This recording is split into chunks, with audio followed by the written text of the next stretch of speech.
গণ অভ্যুত্থান বিপ্লব একবারই হয়েছে, সেটা 7ই নভেম্বর ঐতিহাসিক বিপ্লব। বিপ্লবে সশস্ত্র হয়, অস্ত্র ব্যবহৃত হয়, সেটাই হলো বিপ্লব। সেটা হলো 19৭ সালের সাথে, আর বাকি দিনটি হলো গণ অভ্যুত্থান। এই 5ই আগস্ট এটা গণ অভ্যুত্থান, এটা কোনো বিপ্লব। আপনার সাংবাদিক ভাইরা এটাকে বিপ্লবে নিয়ে গেছে। অতএব আজকের এই আলোচনাটা 5ই আগস্ট যদি না হতো তাহলে আমরা এখানে আজকে বসতে পারতাম, এটা সত্য। এবং এই প্রায় 10,000 লোক এই 36 দিনে বাংলাদেশে গুলিবিদ্ধ হয়েছে, আহত হয়েছেন, পঙ্গ হয়েছেন, 1400 লোক জীবন দিয়েছেন, শহীদ হয়েছে। যারা বলেন এককভাবে একটি আন্দোলন তারা সফল করেছে, আমি এখানে প্রথমে একটি কথা বলে তারপর অন্যদিকে যাব। বাংলাদেশের সকল আন্দোলন, গণ অভ্যুত্থান, সকল সংগ্রামে ঢাকা বিশ্ববিদ্যালয়ের ছাত্ররাই প্রথম সারিতে ছিলেন, সবসময় শহীদ হয়েছেন। 69-এর গণ অভ্যুত্থানে, 90-এর গণ অভ্যুত্থানে, এবারকার এই 36 জুলাই বিপ্লব বলেন ওনারা। এই গণ অভ্যুত্থানে ঢাকা বিশ্ববিদ্যালয়ের আমার কোনো ভাই শহীদ হওয়ার সৌভাগ্য হয়েছে। শহীদ হয়েছেন 174 জন। বিভিন্ন বেসরকারি বিশ্ববিদ্যালয়, স্কুল, কলেজের ছাত্ররা এই জুলাইয়ের 1 তারিখ থেকে 5ই আগস্ট পর্যন্ত তারা জীবন দিয়েছেন, এবং তাদের এই ছাত্র ভাইদের জীবনের ত্যাগের বিনিময়ে এই অভ্যুত্থানটি, যারা এই গণ অভ্যুত্থানের মহানায়ক বলে দাবি করেন, আমরা তাদেরকে সম্মান করি। কিন্তু তারা একটা সময় এই আপনার কোটা আন্দোলনের নেতারা, তারা হোম মিনিস্টারের বাসায়, আইনমন্ত্রীর বাসায়, বিভিন্ন মন্ত্রীর বাসায়, শেষ পর্যন্ত তারা কারণের হোটেলের বাবা মা নিয়ে তারা একটু খানা খেয়েছেন, সেখানেই ছিল। এর মধ্যে দিয়ে 5ই আগস্টের গণ অভ্যুত্থানকে সংগঠিত, যে আন্দোলনটি মেরাক বিশ্ববিদ্যালয়, এআইবি থেকে ইস্ট ওয়েস্ট বিশ্ববিদ্যালয়, নর্থ সাউথ বিশ্ববিদ্যালয়, এই বেসরকারি বিশ্ববিদ্যালয়ে রামপুরা থেকে শুরু করে 300 ফিট থেকে শুরু 100 ফিট, এবং ওদিকে উত্তরা, মিরপুর, এই সমস্ত জায়গার ছেলেরা, তারপরে আপনার ডেমরা, যে আন্দোলনটি সমস্ত এই 1400 লোকের শহীদের স্থানটি দিতে এখানে তারা সাজা করুন। আজকে সবাইকে আমরা সম্মান করি, সবাই নেতৃত্ব দিয়েছেন, তাহলে এই আন্দোলনটি সফলকাম হতো না, আমরা এখানে বসতে পারতাম না। এখনো স্বৈরাচার বাংলাদেশের ক্ষমতায় থাকত, এই স্বৈরাচার আরো মানুষের উপর আরো জুলুম করতো, আরো জুলুম। এই স্বৈরাচারের বিরুদ্ধে আন্দোলন সংগ্রামে আমরা 17টি বছর বিএনপির নেতৃত্বে, অন্যান্য রাজনৈতিক দলের নেতৃত্বে আমরা রাজপথে ছিলাম। আমরা আন্দোলন সংগ্রাম করেছি। প্রায় 20,000-এর অধিক বিরোধী দলের নেতাকর্মী ভূমগত বরণ করেছেন। এই সময় 2,000-এর অধিক আমাদের নেতাকর্মী গুম হয়েছেন, মৃত্যুবরণ করেছেন। 65 লক্ষ বিএনপির নেতাকর্মীর বিরুদ্ধে মামলা হয়েছে, কারোর বিরুদ্ধে 27, 200, 250 মাত্র মামলা, আমার বিরুদ্ধে 160টি মামলা। আমাদের হয় রাজপথ, আমাদের দেখা হতো হয় কোর্টের বারিন্দায়, নাই জেলখানা, এটাই আমাদের ঠিকানা। বিএনপির অনেক নেতাকর্মী আছেন, বাবার জানাজা করতে পারে নাই, মায়ের জানাজায় অংশগ্রহণ করতে পারে নাই, বোনের বিয়ে হয়েছে বাড়িতে যেতে পারে নাই, দীর্ঘকাল বিভিন্ন জায়গায় ঢাকা শহরে আমার মনে হয় 80টি ফ্ল্যাটের যারা কেয়ারটেকার, দারোয়ানের কাজ করেছে, তারা সবাই অবসর বিএনপির নেতা। ঢাকা শহরে তারা হকারি করেছেন, রিক্সা চালিয়েছেন, অটোরিক্সা চালিয়ে তারা এখানে ছিলেন, চট্টগ্রামে ছিলেন, বিভিন্ন জায়গায় ছিলেন। এক জেলা থেকে আরেক জেলায় গিয়ে বসবাস করেছেন, কেউ কবরস্থানে রাত্রি যাপন করেছেন, কেউ বাগানে, সুপারি বাগানে, বলে বিভিন্ন বাগানে তারা বাস করেছেন। এইভাবে জীবনযাপন করেছেন। এই 17টি বছর আন্দোলনের রাস্তা তৈরি করেছেন বিএনপির নেতা কর্মীরা, সাথে অন্যান্য রাজনৈতিক দলের নেতা কর্মীরা ছিল। আমরা দীর্ঘ সময় আলাপ আলোচনা করে 2 বছর 42টি রাজনৈতিক দলের সাথে আলাপ আলোচনা করে আমি ওই কমিটির একজন মেম্বার ছিলাম। তারেক রহমান আরও 3 বছর আগে 2022 সালে আপনার 31 দফা জাতির সামনে প্রস্তাব করেন। 31 দফা জাতির মুক্তি সনদ, 31 দফায় এমন কোনো দাবি নেই যেটা সংস্কারের বাইরে থাকে। এই 31 দফা হচ্ছে জাতির মূল মুক্তির সংস্কারের সনদ, হচ্ছে 31 দফা। অতএব যারা 31 দফা, যারা অনেক সংস্কারের কথা বলে সময় ক্ষেপণ করতে চান, জাতিকে বিভক্ত করতে চান, আজকে পিয়ার পদ্ধতি নিয়ে যারা কথা বলেন, এদেশের কয়টি মানুষ পিয়ার পদ্ধতি? আমাদের দেশের মানুষ এই দক্ষিণ পূর্ব এশিয়ায় কোনো দেশের পিয়ার পদ্ধতি নেই। ভারতকে বলা হয় রাজনৈতিক গণতন্ত্রের সূতিকাগার, সে ভারতও তো পিয়ার কাকে বলে তারাও বুঝে। পিয়ার এমন এক পদ্ধতি, আপনার ভোটে আপনার ক্যান্ডিডেটদের নাম দিয়ে দেবেন, কিন্তু মানুষ ভোট দিল, এখানে বসে আছেন, এই এলাকার মানুষ তাকে চিনে, জানে, তাকে ভালো জানে, ভালো মন্দের সাথে সে তাদের সাথে থাকে, ভোট দিল তাকে দেখে, কিন্তু সে জায়গায় নির্বাচিত হয়ে গেল আরেকজন আসাদুজ্জামান।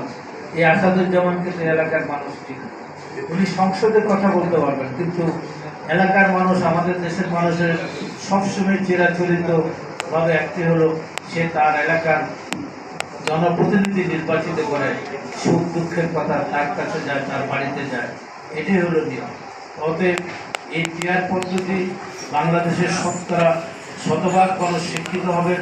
সমাজ আরো 20 বছর 30 বছর পরে এটা একটা গবেষণার বিষয়বস্তু আমাদের দেশের জন্য, এই পদ্ধতি নিয়ে কথা বলতে পারে। আজকে যারা এই পিয়ার নিয়ে কথা বলছেন তাদের আমি একটি কথা বলি। 1996 সালে তারা বিএনপির সাথে, এর আগে 91 সালে শেষ দিকে ছিলেন জামাত ইসলাম, তারা সংসদে এই তত্ত্বাবধায়ক সরকারের একটি বিল নিয়ে এসেছিল। শেখ হাসিনা তোমরা সামনে জায়গাচ্ছো না, আর বিএনপির বিরুদ্ধে আন্দোলন করতে হলে এইটা একটি মুখ্য সুযোগ। তখন জামাত ইসলাম, অন্যরা সবাই মিলে এই আমার সুস্পষ্ট মনে আছে, সংসদে বিরোধী দলের নেত্রীর অফিসের টেবিলে ডাউন করো ওটা, এখানে শেখ হাসিনা বসে আছেন, তুমি উঠেছো না, নিজামী সাহেব বসে আছেন, আমার পাশে আপনার মুজাহিদি সাহেব বসে আছেন, তার আরেকটু পরে ব্যারিস্টার মদুদ আহমেদ, সেদিনকার জাতীয় পার্টির নেতা, আর সেদিনকার এনডিপির নেতা যারা সালাউদ্দিন কাদের চৌধুরী সহ এরা সবাই বসে আছেন। সেই তারা সংসদ বয়কট করলেন, বিএনপির বিরুদ্ধে আন্দোলন সংগ্রামে গেলেন, 173 দিন হরতাল অবরোধ কর্মসূচি পালন করলেন। বেগম খালেদা জিয়া ইচ্ছা করলে অনেক বিএনপির ছাত্রদল, যুবদল, মাঠ পর্যায়ে বিএনপি এত শক্তিশালী ছিল, ইচ্ছা করলে উনি ভোট প্রয়োগ করতে পারতেন। কিন্তু আমরা সেদিন 15 ফেব্রুয়ারি একটি ভোট হয়েছে, এই ভোটের মাধ্যমে আমরা সংসদে এসেছিলাম। বেগম খালেদা জিয়া সারা রাত সংসদ চালিয়ে এই তত্ত্বাবধায়ক সরকারের বিল পাশ করে উনি 31 দিনের মাথায় আব্দুর রহমান বিশ্বাসের কাছে আব্দুর রহমান বিশ্বাসের কাছে ক্ষমতা হস্তান্তর করে উনি চলে আসেন।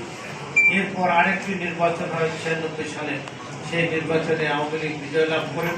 আমরা 116টি আসন পেয়ে আমিও সেদিন সংসদে ছিলাম, আমরা বিরোধী দলে বসেছি। যে জামাত এই আন্দোলন সংগ্রামের তত্ত্বাবধায়ক সরকারের দাবি নিয়ে এসেছিলেন, সেদিন আওয়ামী লীগকে সহায়তা করলেন। আওয়ামী লীগকে আবার রাষ্ট্রীয় ক্ষমতা আসার জন্য জামাত যদি সেদিন এই আন্দোলনটি না করত, আওয়ামী লীগের সাথে না যেত, তাহলে আওয়ামী লীগ কিন্তু 96 সালে ক্ষমতায় আসে না এবং বাংলাদেশে জন্য তো দুর্ভাগ্য আসেন। জামাত সেদিন মাত্র 3টি আসন পেল। আমি এই জন্য বলতে চাই, জামাত আবার বিএনপির সাথে আসতেন, আবার সরকারও অংশীদার হয়েছিলেন।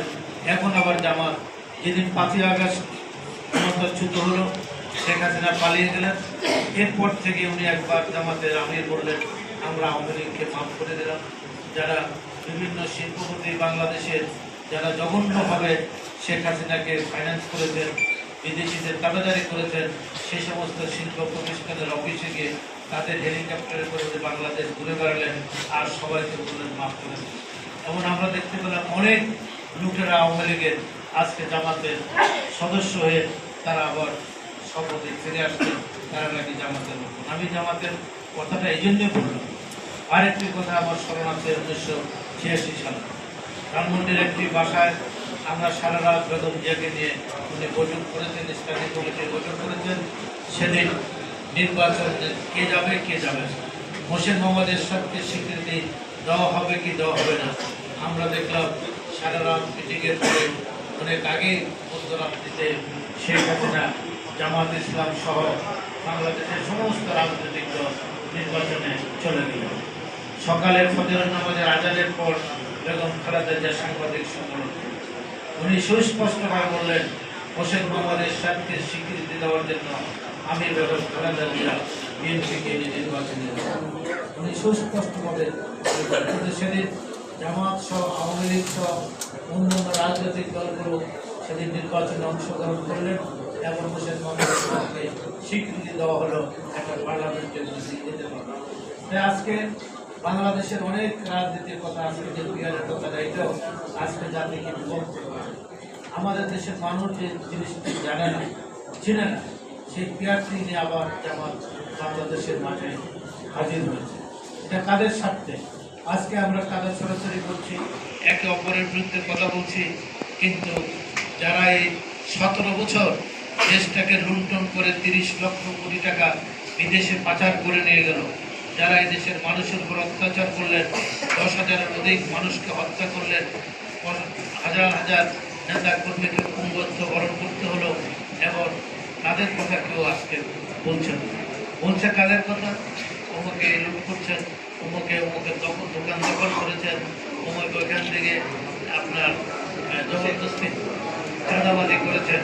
কিন্তু লক্ষ লক্ষ কোটি টাকা যারা লুণ্ঠন করলো এই 17 বছরে, সেই সময় তো কোনো সাংবাদিক ভাইরাও এদের লুটের কথা, দখলের কথা সঠিকভাবে লেখেন নাই, বা প্রিন্ট মিডিয়া ওইভাবে, ইলেকট্রনিক্স মিডিয়া ওইভাবে আসেনি। এখন এদেশের বরণ্য অনেক সাংবাদিক ভাইরা এই ওয়াজ করে নিজেদের ভাগ্য পরিবর্তন করেছে। তাই আজকে মিডিয়াকে অত্যন্ত সুস্পষ্টভাবে মিডিয়ার 66 জন এই 17 বছরে শহীদ হয়েছে। সাগররুনির হত্যার বিচার এখনো বাংলাদেশে হয়নি।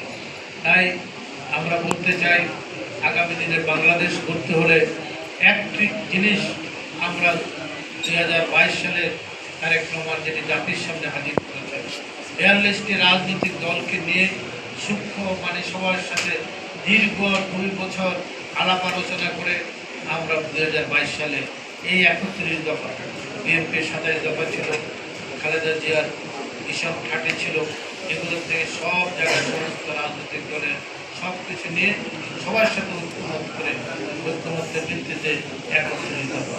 সে 31 দফায় পার্লামেন্টের দ্বিকক্ষ বিশিষ্ট পার্লামেন্ট হবে, দুইবারের অধিক একজন প্রধানমন্ত্রী থাকতে পারবে না, এবং জাতীয় সরকারের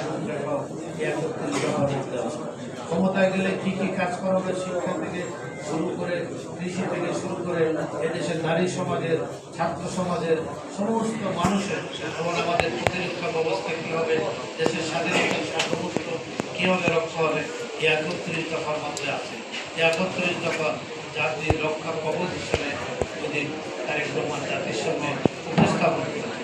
আজকে অনেকে যে সংস্কার কথা আমি আগে বলেছি, যে সংস্কার আপনি 31 দফা পড়েন, আপনার সংস্কারে আপনার কথার বাইরে 31 দফার মধ্যে থেকে বাইরে আপনি কোনো কথা আপনি পাবেন। অতএব এটাকে সামনে রেখে আপনারা এগিয়ে যান। আমি তত্ত্বাবধায়ক অন্তর্বর্তীকালীন সরকারের ব্যাপারে আমি আরও আগে কিছু কথা বলেছি, এখনও বলতে চাই। একজন সচিব আপনার অফিসার ক্লাবের যিনি মহাসচিব সমিতি উনি বলেছেন সুস্পষ্টভাবে প্রেস কনফারেন্স করে এবিএম সাত্তার যে 8 জন উপদেষ্টার বিরুদ্ধে সুনির্দিষ্টভাবে শত শত হাজার কোটি টাকার দুর্নীতি কথা নথি ওনার কাছে আসে সরকারি তাহলে 1 বছরের মধ্যে আপনারা আপনাদের বিরুদ্ধে এত কথাবার্তা চলে আসলো আর আপনারা নির্বাচনটাকে দিলে করতে চান নির্বাচনে অনিশ্চয়তা সৃষ্টি করতে চেয়েছিলেন আপনারা কি কারণে আপনারা দেখবেন অনেক লোক হঠাৎ করে সেনাবাহিনীর সম্পর্কে কথাবার্তা বলে বাংলাদেশের এই সেনাবাহিনী হচ্ছে পৃথিবীর অন্য সেনাবাহিনীর থেকে ভিন্ন কারণ এই সেনাবাহিনীর সৃষ্টি হচ্ছে মহান মুক্তিযুদ্ধের ভিত্তিতে সেদিন আপনার যেদিন এদেশের মানুষকে যারা স্বাধীনতার স্বপ্ন দেখালেন 25শে মার্চ কালো রাত্রিতে 71 সালে যারা নিরস্ত্র মানুষকে নির্বিচারে গুলি করে হত্যা করে সেদিন এদেশের সে রাজনৈতিক নেতারা কিন্তু দিক নির্দেশনা দিতে পারে না স্বাধীনতার ঘোষণাও দিতে পারে না শেখ মুজিবুর রহমান সাহেব তাজউদ্দিনকে বলেছিলেন আমি যদি ঘোষণা দিই তাহলে আমি ফাঁসির কাছে যাব এটা শেখ তাজউদ্দিন সাহেবের মেয়ের বইতে সুস্পষ্টভাবে লেখা আছে প্রমাণ সহ এবং আমরা একটা জিনিস দেখবেন আপনারা 1970 সালে আমার চোখের সামনে পাশে 1971 সালের 30শে মার্চ শেখ মুজিবুর রহমান সাহেবের একটি ছবি পাকিস্তানের সকল পত্রিকা প্রথম পাতায় ছাপা হল উনি একদম ফিটফিটে পাঞ্জাবি জুতা এত সুন্দর পানির চেহারা দেখা যায় ওনার ট্যারিং বোর্ড বাক্সটির পাশে উনি পাইপ টানছেন পায়ের উপর পা তুলে করাচ্ছেন এই ছবিটি দেখে মনে হয় উনি আত্মসমর্পণ করেছেন উনি গ্রেফতার এবং এটি হলো বাস্তবতা আর সেদিন 71 সালের 25শে মার্চ মধ্যরাত্রির পরে 26 তারিখ যখন আসলো বিপ্লব ময়দানের গ্রামের উপর দাঁড়িয়ে একজন তরুণ নায়ক জিয়া রহমান বললেন রিভোল্ট আমরা বিদ্রোহ ঘোষণা করলাম এর পরবর্তী পর্যায়ে অষ্টম বেঙ্গল রেজিমেন্টের সকল বাঙালি সৈনিক অফিসারকে দিয়ে পাকিস্তানে ওনার উদ্যোতন কর্মকর্তা খণ্ডের জান দেওয়া সহ সকল পাকিস্তানি সৈন্যদের হত্যা করে এই অষ্টম বেঙ্গল রেজিমেন্টের উনি দায়িত্ব দিলেন এটাকে একটি বাঙালিদের প্রথম আন্দোলনের সূতিকাগার হিসেবে এটাকে চিহ্নিত করলেন তারপর 27 তারিখ উনি চট্টগ্রাম কানুনঘাট কেন্দ্র থেকে মহান স্বাধীনতার ঘোষণা দিয়েছেন প্রথমে উনি ওনাকে এই বাংলাদেশের রাষ্ট্রপ্রধান এবং মুক্তিযুদ্ধের সর্বাধিনায়ক হিসাবে উনি নিজেকে স্বাধীনতার ঘোষণা দিয়েছেন পরবর্তী পর্যায়ে এই ঘোষণাটি আবার সংশোধিত হয়েছে শেখ মুজিবুর রহমান সাহেবের নামে এই স্বাধীনতার ঘোষণাটি উনি দিয়েছেন এটাকে রাজনৈতিক আজকে এটা বলতে চাই এই সেদিন যদি জিয়া রহমান স্বাধীনতার ঘোষণাটি